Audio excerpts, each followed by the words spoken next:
Assalamualaikum teman-teman, seperti biasa sebelum mulai Mimin mendoakan semoga teman-teman semua selalu dalam keadaan sehat walafiat.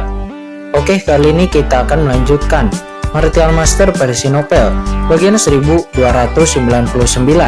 Bagi yang baru bergabung, selamat bergabung, dan bagi yang belum subscribe dulu lah agar Mimin tambah semangat lagi nih bikin videonya. Oke, kalau sudah kita langsung masuk ke isi ceritanya.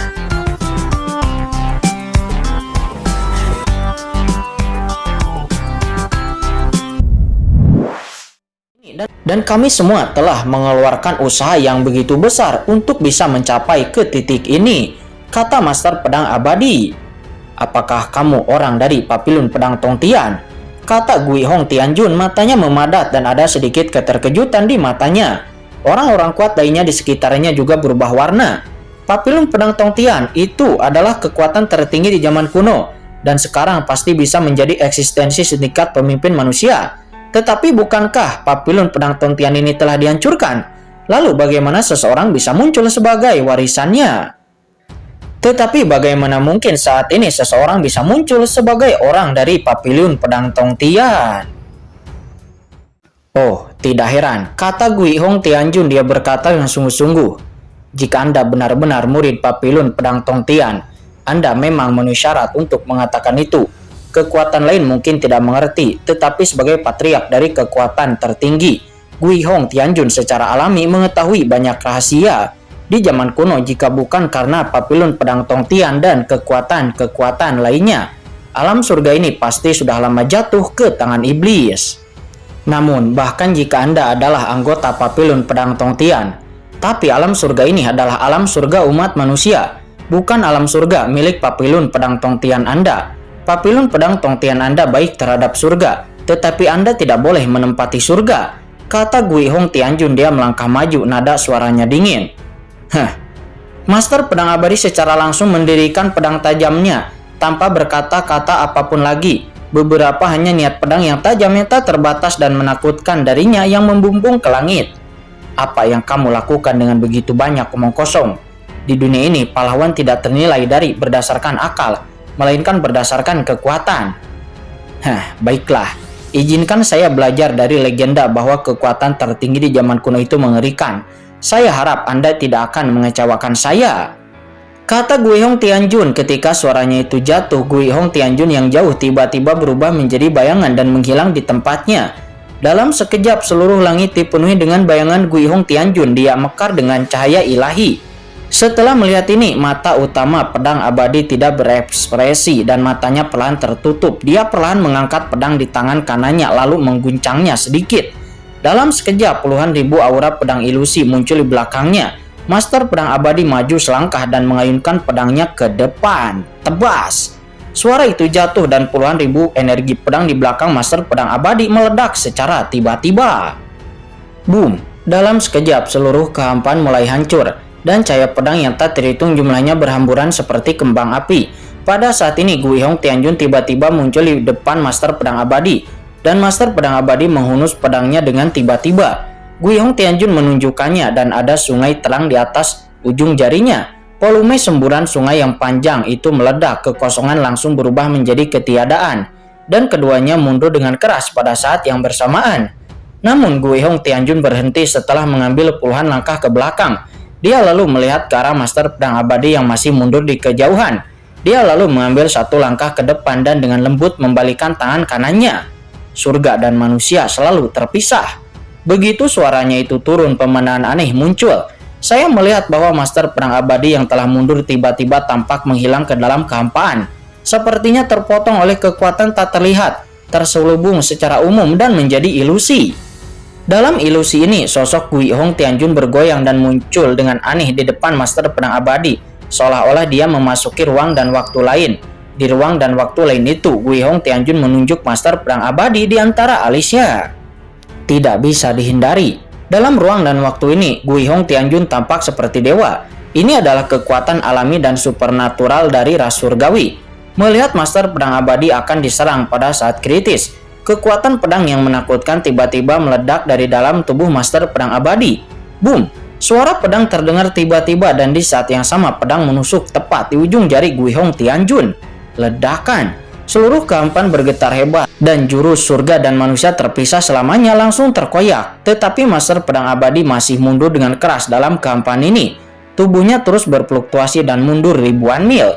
Setelah berhenti, Master Pedang Abadi memandang ke arah Guihong Tianjun dari kejauhan. Dan sudut mulut Guihong Tianjun dipenuhi dengan rasa jijik. Apakah hanya ini? Sementara saat ini di bawah, suara Jiruyu dari leluhur suci Swadarah bergema di benak Jiruyu. Bakat dan kekuatan supernatural sangat istimewa. Dalam keadaan khusus, hal itu dapat melemahkan kekuatan apapun. Tidak heran Master Pedang Abadi akan kerepotan. Niatnya memang sangat kuat, tetapi dalam keadaan khusus itu, dia tidak dapat mengerahkan kekuatan aslinya. Tentu saja ini juga terkait dengan basis kultivasi utama Master Pedang Abadi.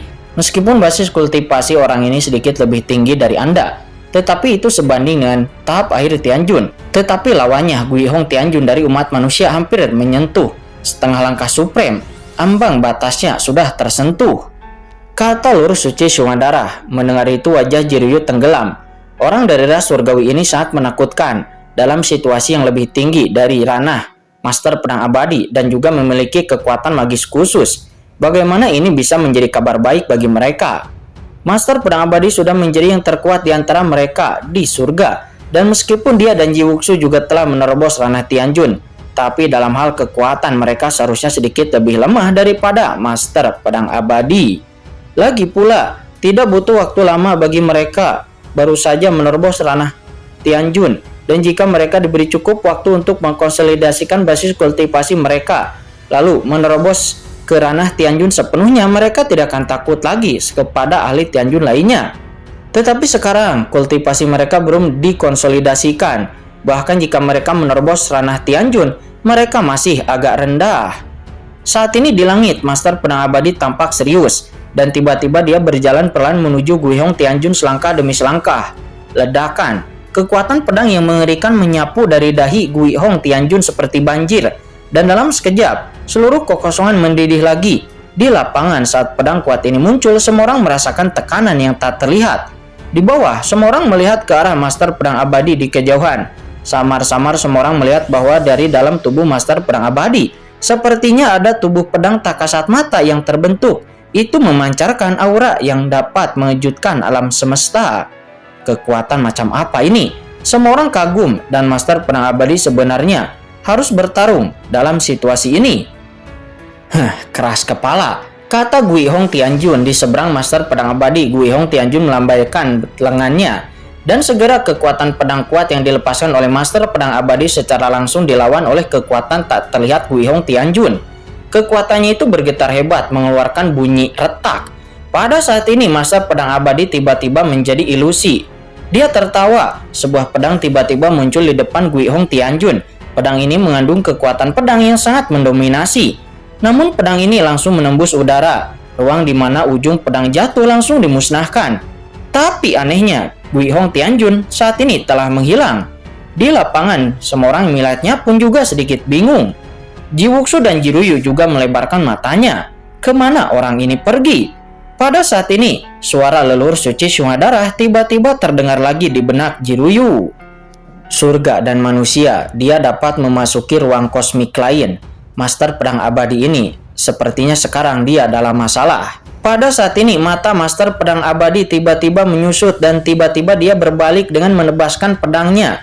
Tetapi hanya terdengar suara tertawa dengan tebasan pedang. Saya melihat cahaya pedang turun dari langit, ganas dan mendominasi seolah-olah memisahkan dunia dari bumi.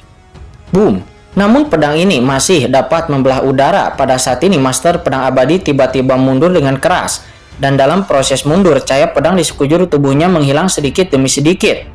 Di kejauhan melihat adegan ini, wajah Jiruyu sulit untuk dilihat. Pada saat ini, suara leluhur suci Swadarah terdengar dari benak Jiruyu lagi. Master Pedang Abadi saat ini telah ditekan. Pada saat ini, Master Pedang Abadi tiba-tiba meledak dengan sebuah teriakan. Pedang di tubuhnya menyatu dengan harta karun di tangannya dan saat berikutnya, tubuh Master Pedang Abadi memancarkan kekuatan kendo yang sangat menakutkan. Dan dia menebas ke arah depan. Terjadi ledakan. Di mana pedang itu jatuh, seluruh kehampaan langsung menjadi gelap seolah-olah langit sedang runtuh. Raungan menggelegar tiba-tiba terdengar dari kejauhan. Dan kemudian sosok muncul di lapangan, itu adalah Guihong Tianjun. Guihong Tianjun lalu memandang Master Pedang Abadi dengan ekspresi serius. "Kamu benar-benar dapat menembus penghalangku. Kekuatan macam apa ini?" kata Guihong Tianjun. Di kejauhan leluhur suci Syumadara juga terkejut.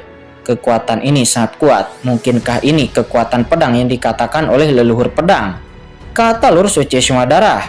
Kekuatan pedang, kata Jiryu. Dia bergumam karena dia juga seorang ahli pedang dengan tubuh pedang alami. Pada saat pedang itu menembus sebelumnya, Jiryu dapat merasakan ada kekuatan penindasan yang sangat mengerikan. Tidak peduli apa kekuatannya, itu cukup untuk menekanmu, kata Master Pedang Abadi. Dia berkata dengan dingin.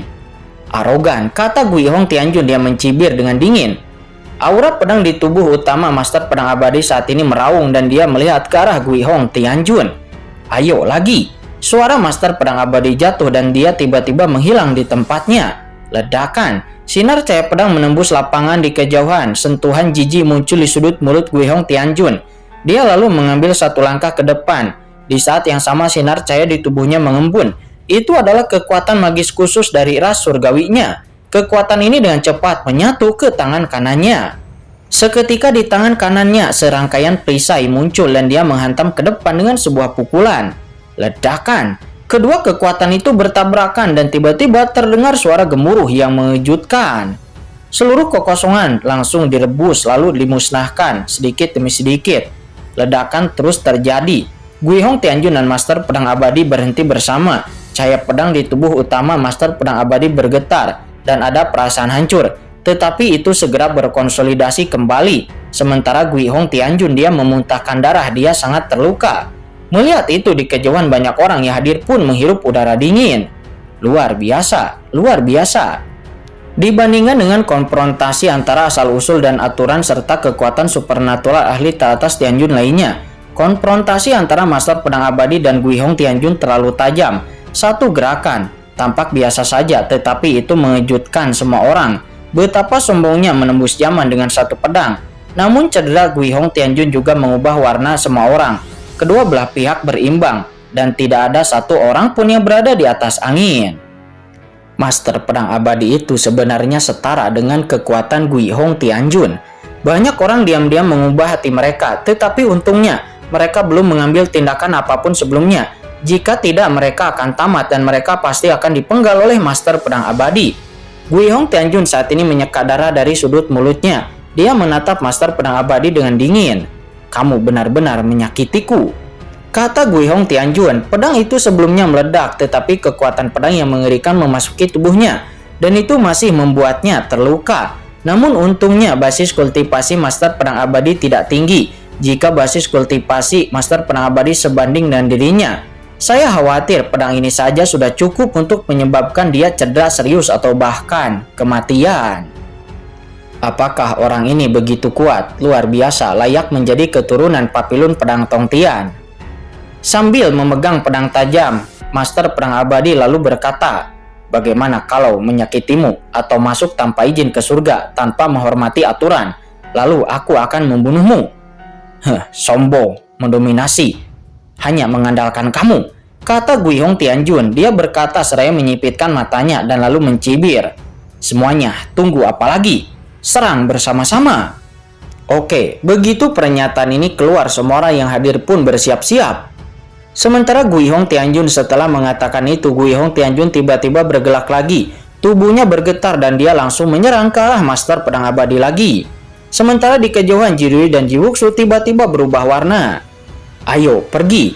Segera setelah Guihong Tianjun melangkah, master lain di kejauhan semuanya menembak satu demi satu. Kuil suci dan kekuatan lainnya yang tidak mau, mereka juga mengambil bagian. Hentikan mereka. Jiwuxu dan Jiryu saling memandang dan bergerak bersama, membentur dan keduanya menembak dengan paksa untuk menghentikan semua orang yang hadir. Namun bagian depan sangat luas dan terlalu banyak orang kuat. Hahaha, Papilun Candi ini sebenarnya ingin menghentikan kita semua untuk masuk surga. Konyol, teriak wakil pemimpin kuil suci dengan arogan. Wakil pemimpin kuil suci mencibir dalam hatinya. Sebelumnya, Jiwuxu dan yang lainnya bisa berurusan dengan dirinya, tetapi bisakah mereka semua berurusan dengan semua orang yang hadir? Papiliun Candi, apakah itu ingin menjadi musuh seluruh umat manusia? Bunuh! Wakil penguasa kuil suci bergegas ke depan. Dia membunuh dan menghadapi Ji Wuxu. Dia mengambil kesempatan ini untuk mengambil kembali kitab kata-kata suci miliknya. Blokir! Ekspresi Ji Wuxu dan Ji Ruyu sedikit berubah, tetapi mereka tidak mundur. Tepat saat keduanya hendak bergerak. Hahaha, Nyonya, biarkan bawahan ini mengambil tindakan. Ledakan dari tangan Ji Ruyu, darah mengerikan tiba-tiba mengalir. Boom, cahaya darah berubah menjadi sungai darah yang menakutkan menyebar dan langsung menyelimuti kehampaan. Apa ini? Melihat cahaya darah itu, wakil penguasa kuil suci dan yang lainnya mengubah wajah mereka dan mereka berteriak dan marah. Lalu mereka pun meninju dan memukul. Sungai darah itu langsung tersebar, namun sungai darah itu terus menyebar seperti tirai langit menutupi seluruh kehampaan. Termasuk Gui Hong Tianjun dari ras surgawi, dia juga sama saja terselubung dalam sungai darah ini. Dalam sekejap ratusan orang kuat langsung terjebak di dalam sungai darah. Apa? Gui Hong Tianjun mengerutkan kening, dia mengabaikan tembakan dari Master Perang Abadi dan tiba-tiba dia meninju sungai darah. Dengan keras sungai darah mengalir deras, tetapi tidak surut sedikit pun. Kekuatan sungai darah menyebar dan menyelimuti Gui Hong Tianjun sepenuhnya. Saat ini Gui Hong Tianjun merasa benar-benar terjebak. Suara melesat, dia naik ke langit, mencoba keluar dari sungai darah ini. Tetapi tidak peduli bagaimana dia berkedip, dia tidak bisa keluar. Itu tidak berguna, seolah-olah dia benar-benar telah terjebak. Bagaimana bisa? Dia berubah warna dan terkejut. Hahaha, jangan buang-buang waktumu di dunia leluhur darah ini. Jangan mencoba untuk keluar, kata sosok berwarna darah itu. Sosok leluhur suci sungai darah itu muncul. Dia berdiri dengan bangga di langit, seperti dewa melihat ke bawah. Mendesis melihatnya. Semua orang menghirup udara dingin karena kekuatan ini terlalu menakutkan. Meskipun bayangan darah di depan mereka tidak tahu seberapa kuat itu, tetapi napasnya saja sangat mengejutkan sehingga bahkan puncak Tianjun pun harus menghirup udara dingin dan jiwanya gemetar. Siapa ini? Apakah ini tidak bisa keluar? Kata Gui Hong Tianjun. Dia menus dingin dan lalu berteriak. Surga dan manusia selalu terpisah. Boom! Tubuhnya ilusi, seolah-olah dia telah memasuki dimensi lain, memasuki kehampaan lain, dan ingin meninggalkan area yang tertutup oleh sungai darah. Sungguh konyol, surga dan manusia selamanya. Hahaha. Hal seperti untuk anak-anak bermain itu, kata leluhur suci sungai darah. Dia mencibir. Sungai darah berguncang dengan lembut dan saat berikutnya dengan keras ruang kosong itu pecah seperti kaca dan sesosok tubuh muncul darinya. Dan itu adalah Gui Hong Tianjun. Mustahil, kata Gui Hong Tianjun, wajahnya pucat. Tidak ada yang tidak mungkin di alam leluhur. Puncak Tianjun kecil ini saja ingin menjadi liar di depan leluhur ini. Kembali. Ledakan. Gelombang darah meledak dari tubuh Gui Hong Tianjun dan segera meledakannya. Darah di tubuh Gui Hong Tianjun melonjak. Dia benar-benar berada di luar kendalinya dan dia langsung menyemburkan seteguk darah. Adegan ini pun seketika mengubah warna semua orang. Ahli kuat seperti Gui Hong Tianjun itu bukanlah musuh dalam satu gerakan. Hantu macam apa leluhur darah ini? Master Pedang Abadi, siapa orang ini? Kenapa aku tidak pernah mendengarnya? Bukankah dia anggota dari ras iblis? Mungkinkah Papiliun Candi Anda dan ras iblis telah bersatu? Kata wakil penguasa kuil suci. Dia berteriak dan marah, matanya berkedip. Ini untuk menandai Ji Wuxu dan yang lainnya. Leluhur ini adalah leluhur darah tertinggi. Saya adalah leluhur klan kuno. Klan iblis apa yang bukan klan iblis? Klan iblis berani datang, maka leluhur ini akan membunuhnya. Adapun kamu, leluhur ini sudah lama melihatmu tidak menyenangkan di mata leluhur ini. Mati, kata leluhur suci sungai darah. Dia menjerit dingin dan sungai darah tanpa batas langsung membungkus wakil penguasa kuil suci itu. Tidak. Wakil penguasa kuil suci itu menjerit, matanya ngeri dan dia melihat darah di tubuhnya terciprat langsung roboh dan jiwanya terbang menjauh. Satu demi satu Tianjun kecil melompat-lompat di sini mengetahui apakah akan hidup atau mati, kata leluhur suci sungai darah. Dia berkata dengan dingin. Tetapi kata-katanya ini jelas tidak menyenangkan pihak lain. Kamu membunuh wakil pemimpin kuil suci. Kamu membunuh secara sembarangan. Apakah kamu tidak takut dihukum oleh umat manusia? Melihat itu banyak orang menghirup udara dingin, mata mereka melebar. Dan ahli Tianjun tahap air terbunuh di sini dan itu juga masih merupakan ahli Tianjun yang kuat dari kuil suci. Ini tidak dapat dibayangkan. Orang-orang di Papilun Candi ini membunuh orang dan mengabaikan Dewan Ras Manusia dan Balai Penegak Hukum. Itu pantas untuk mendapat hukuman. Hahaha. Jika leluhur ini ingin membunuh, maka leluhur ini akan membunuh. Kenapa leluhur ini harus takut kepada hukuman? Kata leluhur suci Sungai Darah. Dia menus dingin. Kemudian dia berkata lagi, kalian semua patuhi dengan patuh 3 perjanjian Papilun Candi sebelum bisa masuk ke surga. Kata leluhur suci Sungai Darah. Mendengar kata-kata itu, tiba-tiba suasana hening di lapangan. Semua orang tidak berani berbicara.